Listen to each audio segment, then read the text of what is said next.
Hello, welcome everyone to our interview today with Jalal Shaik, who's the founder of GameFace.AI. We'll go into their product in a second, but firstly, thanks for coming on, Jalal. Thanks, Nakul. Happy to be here. Awesome. Okay, cool. Well, look, as always, very interested to have a chat about your product. Firstly, let's start off with yourself. Tell us a bit about your background. I'm from Bangalore, India, basically. I started off in tech, pretty much building out video systems, set-top box, media streaming, and entirely the full stack engineer on video subsystem. And then I did a lot of sprints with a lot of top 500 companies as a product lead. Some of them were like Telstra, Intel, Sony, Apple, and Spotify. My last job was at Telstra building their video streaming architecture um, before I started GameFace. So that's my background. Awesome. Okay. And we were just speaking off air that you've been working on GameFace for a while, and only recently in the last couple of years moved into the I guess the sports space. Yeah. How did the concept start a few years ago? So the idea eventually the idea came about where there was when a lot of people consume media nowadays, but there are all second screening and trying to find out more information about what they're watching. Uh, there is no easy way, and you have to do second screening. So with my background in video and machine learning, I thought there's a better way where you don't have to do second screening and just interact with the screen. So our first product was pretty much a Shazam for TV personalities. That was the first product, Cool. but that didn't get a lot of traction. So we pivoted to sports. Uh, so because we are a big, massive sports fans ourselves, so like when you're watching a live game, you want to know the stats of people, the players are involved, when was the last thing that happened, and so on. So like just make it a very slick interface to interact and get stats. So that was our pivot to sports. Of course, we don't do what we decided then, but it evolved since then. So we're slowly getting to know what the customer wants. Yeah, nice. Okay. So you pivoted into sport. Was it late 2017? Yep, late 2020, 2017. Yeah. Nice. Okay. And as you said, like with every startup, there's always going to be some pivots along the way. Tell us about the evolution of the product in the last couple of years. So 2017, when we first pivoted to sports, it was still primarily about getting the stats seamlessly on a live sporting video. But and then we built that product, showed it across to a few clients in Sydney, Australia, and then we learned that that was not really what they wanted. They're like, oh, as a sporting organization, most of our time is spent watching clips, cutting them, marking them, creating a playlist, sharing with the players, giving them feedback and all that, and that takes a majority of our workflow. And I Yeah. was like, that shouldn't be so difficult. We should be able to automate that, and that was our first validation from the client. And then as we learned more and more, we spoke more to the clients, different codes.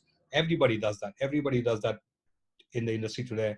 So we took it up on ourselves to automate as much as possible by creating a platform which understands sports like you and me do, right? And it feels the same excitement like you and me was. So that's the vision of the company, and that's Yeah, where we nice. started. Awesome. Okay. And look, it's only been, I guess, a couple of years since you pivoted into sport. So can you tell us a little bit more about the core team? And I guess, we were just speaking off air that personally, I'm not technical at all, but I've got a good high level understanding. But, if someone is looking at your company, like from the tech point of view, what are the key resources that you need to, I guess, get where you are today? One of the things which I feel blessed about is my team, because it's been really um, rare to get a combination of such expertise in a small team. We're a small team. We are primarily three core team members. I've got a background in video and large scale infrastructure. My co-founder has got a background in automation and machine learning. And then uh, the first other employer apart from the co-founders is also an expert in computer vision. So these three guys together have built some incredible tech, which has got massive traction so far. Yeah, nice. Okay, it is. It's a pretty cool balance. And I think it's funny, like being based in Sydney, also myself. If you go out and try to hire people with this skill set, it's going to be pretty expensive pretty quick. So you're quite lucky you've got all three of you together already. Oh yeah, I count them as a blessings every day. All right, cool. And what are some of the, I guess, biggest milestones that you've had in your journey so far? So since we start pivoted to sports, our first big milestone was winning the best sports tech startup in Australia at the Analytics in Sports conference in Melbourne in 2017. Uh, Mhm. Once we did that, we had an opportunity to work with Cricket Australia. We worked with them across 2 seasons in 2018 for Shield matches and under 17 one day matches. And then we got an opportunity to work with FIFA through Victoria University, Wow. which was another good achievement from 2017. And last year we made it to MIT Sloan as the best sports tech startup. Wow. So Okay. I think we're going strength to strength every year. Right. Awesome. Because I did a little bit of quick research and I read about your 2017 stuff, but I didn't know about the MIT Sloan stuff. How was that as an experience? I couldn't make it, but I would have definitely liked to make it. But it was really good from the feedback I got from the visitors out there. Was really Right. really good. Wow. Okay. Cool. And in terms of the sporting clubs or organizations that you work with, like your concept, I think for non-technical people, it seems amazing, but it might be hard to understand, right? So if you're working with a stakeholder from a sporting club or an organization, how do they use your product? So our product is pretty much giving them structured data. It's not so if you're in sporting world, one thing which we need to understand is data varies from a provider to provider. It also depends on the interpretation of data by the clubs or the analysts at the clubs themselves. So you pretty much have to work hand in hand to give them what they want, but not spoon feed them. Yeah. So essentially, our products propel their curiosity to create models or understanding of how the game is being played, or how they want to break it down to their coaches and players to explain what they have in mind, right? So that's the core feature of our products. We don't give you data. We give you data which is meaningful to you. So that's the thing. Yeah, wow. Okay. So I guess initially, like if you're talking about Cricket Australia or FIFA or whichever large organization, I assume initially you need to speak to a higher level of person to try to get approval to work with them. But once you get that approval and you're actually working with them, which person in an organization are you usually working with? It has been reversed with us. We Right. pretty much get a lot of organic leads from our website Oh, without nice. doing any zero marketing, and it's usually the head of analytics or performance scientists or sports scientists who get in touch with us. So those are our first touch points, Nice. and then when we get to talk to them and show them what we are working on, that gets them very excited, and then they start working with us to build out the feature they want, and then go from there. Yeah, wow. Okay, cool. And look, obviously, coronavirus, it's impacted the sporting industry quite significantly over the last couple of months. Given that you guys are a tech company, hopefully it hasn't impacted you as much. But what has been the impact, and are there any key changes that you've had to make because of that?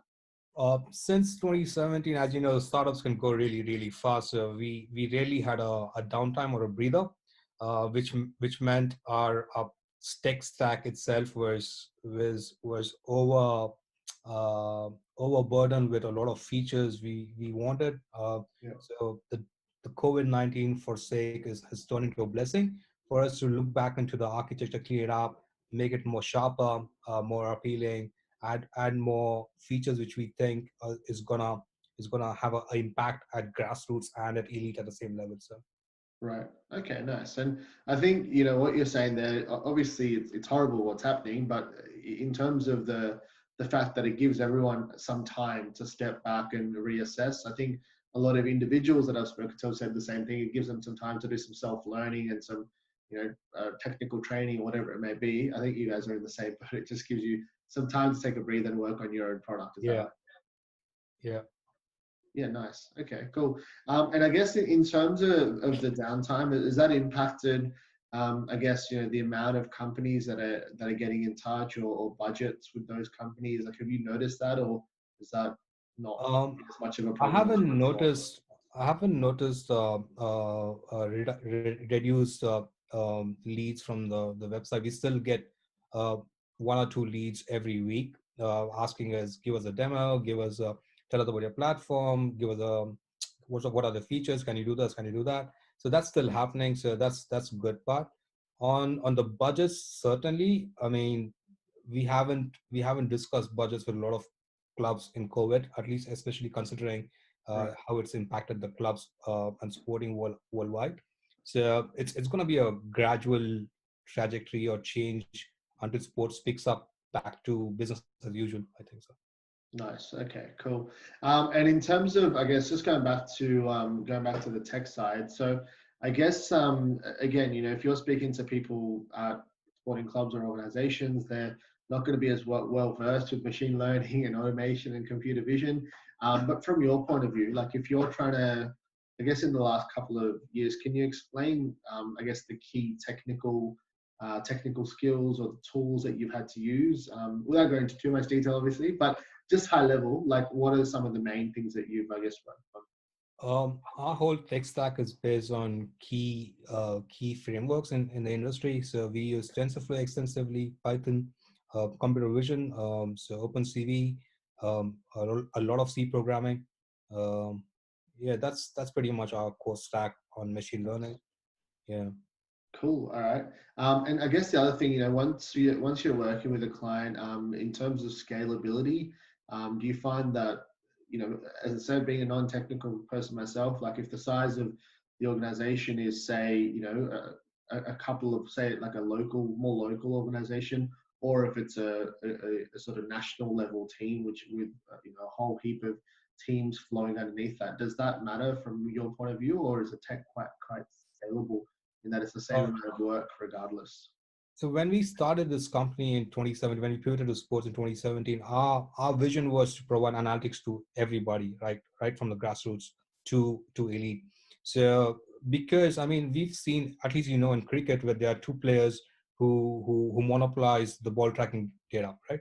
Yeah, And then in football or in other sporting codes, there are like handful of companies who monopolize or who are active in that level.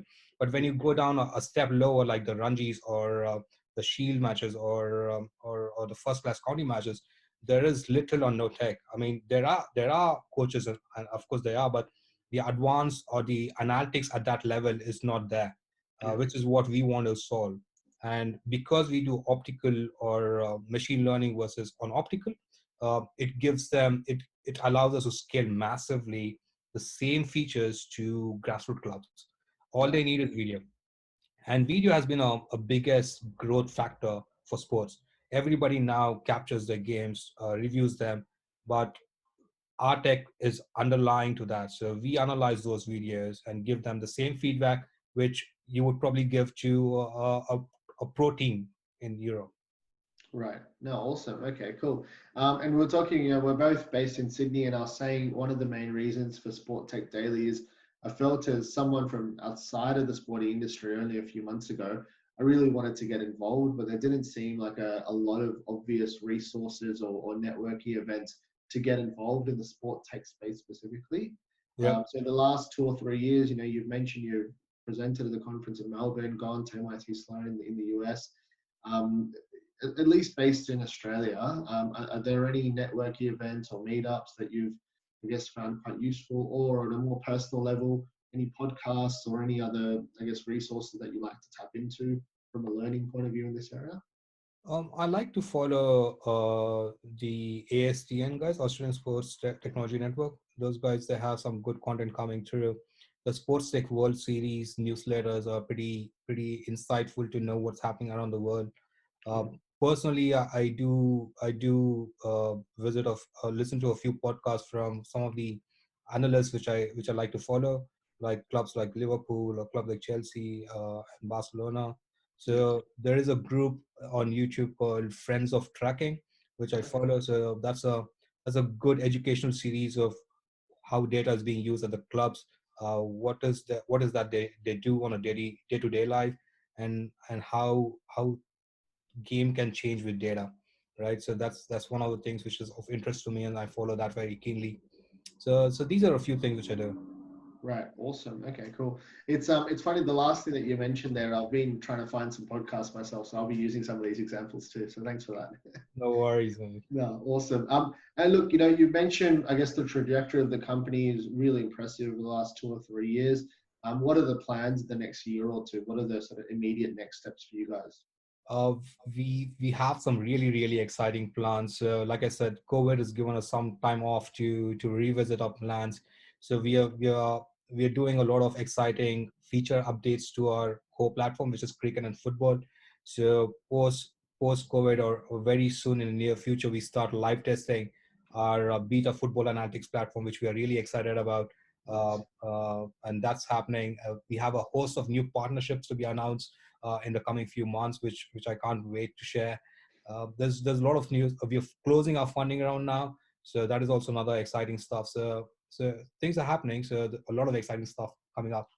Awesome. Okay. Now, glad to hear that. Cool. All right. Well, Jalal, look, thank you so much for coming on. Obviously, GameFace.ai, I'll put the links to your website and your profile so people can get in touch directly, because it is a super interesting platform. I'm very excited to see where it goes over the next few months. And I'd love to do a chat maybe in 6 months' time where there's a lot more live sport to talk about.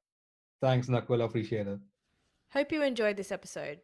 If you'd like to check out more of our content, go to sporttechdaily.com or follow us on social media across Twitter, LinkedIn, Facebook, or Instagram.